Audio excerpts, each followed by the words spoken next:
Kitchen की सफाई और ऑर्गेनाइजेशन का कोई टाइम और हद मुकर्रर नहीं है, ये हर वक्त चलता ही रहता है। किचन में कुछ ऑलरेडी फालतू मौजूद चीज़ों को अल्टरनेट वे में यूज़ करके अपने कामों को आप कैसे आसान बना सकते हैं, मैं किस तरह से आसान बनाती हूँ एक चीज़ को दूसरे वे में यूज़ करके, और साथ ही साथ कुछ DIY सॉल्यूशन जो कि हम घर में ही अपनी मौजूद चीज़ों से बनाएंगे, और साथ ही कुछ आपके साथ kitchen cabinet organisation, zero cost organisation share करूँगी। So let's start the video. अस्सलाम वालेकुम एवरीवन, कैसे हैं आप? उम्मीद है कि सब ठीक ठाक होंगे और बहुत खुश होंगे। टिप नंबर 1, डेली हमारे घर में जो अंडे यूज़ होते हैं उनके जो पील होते हैं उनको फेंका मत करें, ये बहुत ही ज़्यादा जो है ना मुफीद हैं। सबसे पहले तो आपने अंडे के छिलकों को जमा करके इनको अच्छे से धो के धूप में सुखा लेना है, और सुखाने के बाद आपने क्या करना है जी, आपको चाहिए एक पाउडर, लेमन मैक्स पाउडर ले लीजिए या विम ले लीजिए, दोनों ही बहुत पावरफुल हैं, बहुत अच्छा पाउडर है ये। तो आपने क्या करना है जी, साथ आपने ये जो अंडे के छिलके हैं ना, आपने इनका एक फाइन सा पाउडर बना लेना है, ठीक है। मैं इसको 2 डंडा जो होता है ना उसके साथ करूँगी, आप चाहें तो एक ग्राइंडर मिक्सर में डाल के भी इसको कर सकते हैं, लेकिन थोड़ा थोड़ा सा इसको दरदरा सा रहने देना। अच्छा, हम ये पीस क्यों रहे हैं, हमें ना चाहिए एक पाउडर फॉर्म, ताकि हम विम को और इसको मिक्स कर सकें और एक अच्छा सा जो है ना अपना क्लीनिंग पाउडर बना सकें। और इससे हम क्या करेंगे, अपनी देजकियाँ चमकाएंगे। इतना पावरफुल है ना ये कि आपकी ज़्यादा मेहनत भी नहीं लगेगी, आपकी देजकियाँ चमक जाएंगी। क्योंकि जो अंडा होता है ना, इसमें कैल्शियम होता है, आपको पता है कितना भरपूर कैल्शियम होता है इसमें, और इसमें क्लीनिंग प्रॉपर्टीज़ भी होती हैं। और जो हम मैक्स और मैक्स पाउडर यूज़ करें, इसके अंदर तो वैसे ही बहुत ज़्यादा क्लीनिंग प्रॉपर्टीज़ हैं। तो आपको पता है कि दोनों जब मिलके काम करेंगे तो क्या ही रिएक्शन होगा। तो मैंने इन दोनों पाउडर को मिक्स करके एक डब्बे में रख लिया। अब जब मुझे चाहिए होगा, जो भी क्लीनिंग करनी होगी थोड़ा सा डालूंगी और साफ़ हो जाएगा। तो सबसे पहले तो हम जो हमारी सुबह चाय बनती है ना सॉस पैन में, वो कितना गंदा हो जाता है ना, तो उसका रगड़ना पड़ता है, इतनी मुश्किल से साफ़ होता है। तो उसके लिए बहुत ही यूज़फुल है ये वाला पाउडर। मैं ज़रा सा डाला और उसको चमका लेंगे। और साथ ही हमारी जो कढ़ाई है वो भी आपको पता है कितनी गंदी हुई होती है, हमारी जल जाती है, इतना यूज़ होती है बेचारी, खास हम कुछ फ्राई कर लें तो उसका तो बुरा हाल हो जाता है। नई जैसी रखने के लिए आपको स्क्रबर यूज़ करना बहुत ज़रूरी है। आपको पता है वो जो हम स्टील वाले स्क्रबर यूज़ करते हैं, उससे तार वाले जो होते हैं उसमें भी इसकी ज़रूरत नहीं पड़ेगी।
तो देखा आपने कैसे 2 मिनट के अंदर अंदर जो है वो बिना रगड़े और बिना मेहनत किए साफ़ सुथरी हो गई है हमारी कढ़ाई और सॉस पैन। आपको कैसी लगी ये टिप मुझे लाजमी बताइएगा।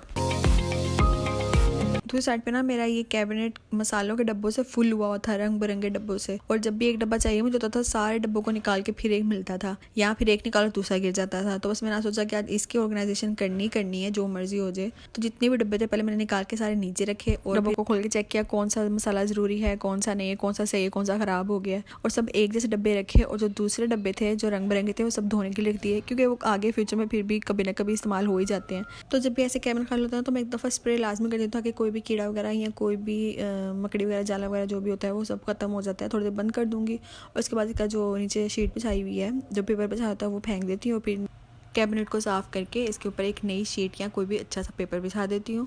उसके अलावा ना अगर देखें तो कैबिन की वर्टिकल स्पेस बहुत ज़्यादा है, लंबाई में बहुत ज़्यादा है, जिसकी वजह से ना मुझे कोई भी इस मसाला निकालने में बहुत तंगी होती थी, बहुत मुश्किल होती थी। तो मैंने क्या किया कि जो हमारे पास थर्माकोल आए होते हैं ना, कोई नई चीज़ आती है तो इसके साथ ही आते हैं पैकिंग के लिहाज से, तो फिर मैंने वो वाला जो है थर्माकोल ऐसे पीछे रखा। अब इसके ऊपर रखूँगी मसाले के डब्बे, पहुँच हो जाएगी ना मसालों की, बहुत ईजी हो जाएगी। और मुझे अगर नीचे खड़े हुए मुझे नज़र भी आराम से आ जाएंगे कि कौन सा मसाला कौन डब्बा पहले पड़ा हुआ है। उसके अलावा हमारे कैबिन के जितने भी डोर्स होते हैं ना, इनके ऊपर हमारे हाथ के निशान लगते रहते हैं, कभी पानी का, कभी कोई भी मसाले का, या किसी तरह हमने हांडी बनाते हुए कैबिन खोलते हैं तो उसका निशान पड़ जाता है। उसके अलावा हमारे जितने भी किचन में काम होता है ना, तो ऑयल के चिपचिपाहट वगैरह, उसके अलावा डस्ट वगैरह पड़ती रहती है, तो उसकी वजह से कैबिन के डोर्स में बहुत गंदे हो जाते हैं। तो उसके लिए बहुत ही ईजी सोल्यूशन है, हम वो घर में खुद ही बना लेंगे। कि सबसे पहले हमने 2 कप पानी लिया है, उसके अंदर हमने थोड़ा सा डाल दिया विनेगर, तकरीबन ½ कप के करीब।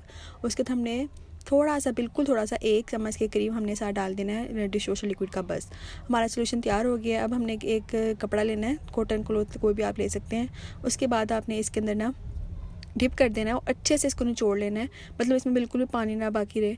उसके बाद आपने इसको निचोड़ने के बाद हमने एक वाइपर लेना है, जो किचन वाइपर ही होता है आपका। आपने उस वाइपर के ऊपर रैप कर देना है और फिर आपने अब अपने कैबिन साफ़ कर लेने हैं। चाहे आपका कैबिन ऊपर है, इस वाइपर की मदद से आप बहुत ईजीली जो है वो अपने कैबिन साफ़ कर सकते हैं, चाहे आपकी हाइट कम ही क्यों ना हो।